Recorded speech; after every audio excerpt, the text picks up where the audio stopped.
तो अब आपको हाथरस विधानसभा सीट के पिछले यानी कि 2017 के नतीजों के बारे में जानकारी देते हैं, जिससे आपको यहाँ के सियासी समीकरण हुए बदलाव की जानकारी भी मिल जाएगी। 2017 विधानसभा चुनाव में हाथरस सीट पर करीब 62% वोटिंग हुई और इस सीट से भाजपा के शंकर माहौर ने जीत दर्ज की। उन्होंने बसपा के ब्रजमोहन राही को चुनाव हराया। और आइए अब आपको पश्चिमी यूपी की हाथरस विधानसभा सीट के पिछले 3 नतीजों के बारे में भी बता देते हैं, जिससे आपको आने वाले विधानसभा चुनाव के समीकरण के बारे में समझने में आसानी होगी।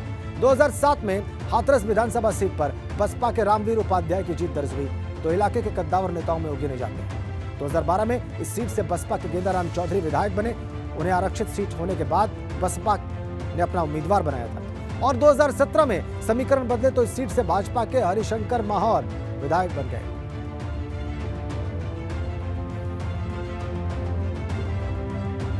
अब आपको हाथरस विधानसभा सीट के उन कद्दावर राजनीतिक चेहरों के बारे में भी जानकारी देते हैं जिनका हाथरस विधानसभा सीट पर बड़ा प्रभाव है या फिर रहा है। और इस फहरिस्त में पहला नाम है हरिशंकर माहौर का, जो कि इस सीट से मौजूदा भाजपा विधायक है। दूसरे नंबर पर बसपा के ब्रजमोहन राही हैं, जो कि 2017 विधानसभा चुनाव में रनर अप रहे। तीसरे नंबर पर गेंदालाल चौधरी का नाम आता है, जो 2012 में इस सीट से बसपा विधायक रहे। और चौथा नाम रामवीर उपाध्याय का है, जो भले ही दावेदारी ना पेश कर रहे हों, लेकिन इलाके के कद्दावर नेताओं में शुमार किए जाते हैं। और आइए अब आपको सिलसिलेवार ढंग से इन तमाम बड़े सियासी धुरंधरों के बारे में जानकारी देते हैं, जो कि 2022 केरल में भी हाथरस सीट से जीत की ताल ठोक रहे हैं। और इनमें पहला नंबर आता है हरिशंकर माहौर का। हरिशंकर माहौर 2017 विधानसभा चुनाव जीते और हाथरस सीट से मौजूदा भाजपा विधायक हैं। दलित और सवर्ण तबके में हरिशंकर माहौर की मजबूत पैठ बताई जाती है। जिला भाजपा संगठन में इनकी मजबूत पकड़ है। 2022 के लिए भी भाजपा से मजबूत दावेदारी पेश कर रहे हैं। दूसरा बड़ा चेहरा कौन है, इसके बारे में आपको बता देते हैं। वो भी बहुजन समाज पार्टी के नेता हैं और इलाके में बड़ा सियासी रसूख रखते हैं। ये हैं ब्रजमोहन राही। ब्रजमोहन राही 2017 विधानसभा चुनाव में बसपा से रनर अप रहे। 3 बार लगातार जिला पंचायत सदस्य चुने गए। बसपा का इलाके में बड़ा चेहरा है। दलित वोटर्स के बीच इनकी अच्छी पैठ है और जमीनी स्तर पर इनकी पकड़ मजबूत मानी जाती है। और अब आपको तीसरे बड़े चेहरे के बारे में बता देते हैं। फिर से इलाके में बसपा के उम्मीदवार के तौर पर ये ताल ठोक रहे हैं और ये है गेंदालाल चौधरी। गेंदालाल चौधरी 2012 में परिसीमन के बाद रिजर्व हुई हाथरस सीट से बसपा के विधायक चुने गए। हालांकि 2017 में बसपा ने इनका टिकट काट दिया और उसके बाद ये राष्ट्रीय लोकदल के टिकट पर चुनाव लड़े।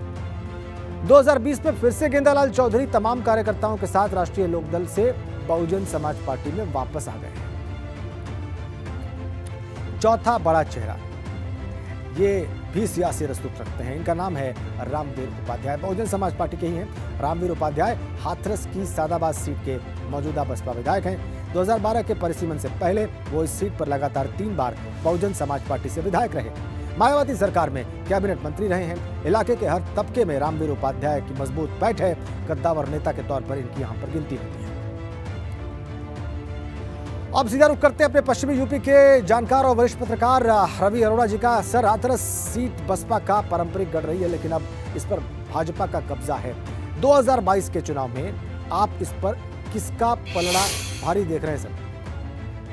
देखिए, शुरुआती जो चीजें नजर आ रही हैं उसमें तो भाजपा की स्थिति काफी बेहतर नजर आती है, क्योंकि रामवीर उपाध्याय जो बसपा के यहाँ पर बहुत बड़े नेता थे, वो अब भाजपा की ओर झुके हुए हैं। उनका पूरा परिवार, उनकी पत्नी, उनका भाई, उनका बेटा सब भाजपा में जा चुके हैं और वो भी एक तरह से भाजपा में ही उनको आप माने, क्योंकि गले में वो जय श्री राम का पट्टा बांधे हुए घूमते नजर आते हैं और शायद अपनी विधायकी बचाने के लिए ही उन्होंने अब तक भाजपा में अभी तक ज्वाइन नहीं किया है, लेकिन एक तरह से वो भाजपा में आ गए हैं। चूंकि वो इस इलाके के बहुत बड़े नेता हैं और वो भी भाजपा में हैं, तो दलित वोट जितने भी हैं जो भाजपा से दूर रहते थे वो भाजपा की ओर जा सकते हैं।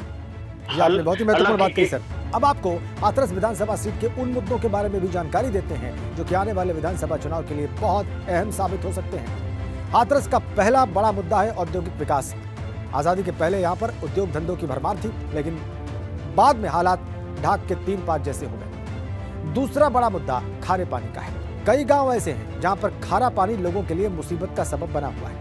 और तीसरा बड़ा मुद्दा स्वास्थ्य का है। जिले में मुकम्मल मेडिकल फैसिलिटी न होने से इलाके के लोगों को परेशानी होती है।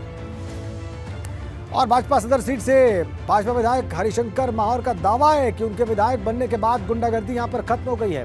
वहीं बसपा से रनर अप ब्रजमोहन राही कोरोना काल में अव्यवस्था का आरोप लगा रहे हैं।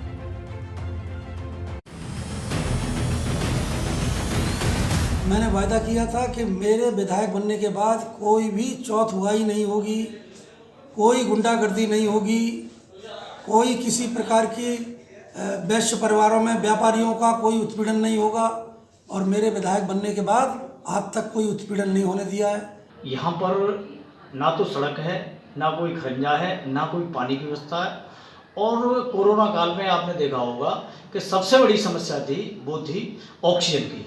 ऑक्सीजन की बहुत बड़ी समस्या थी। उस ऑक्सीजन के अभाव में हमारे तमाम कार्यकर्ता, तमाम हाथरस के लोग मौत के गाल में समा चुके हैं।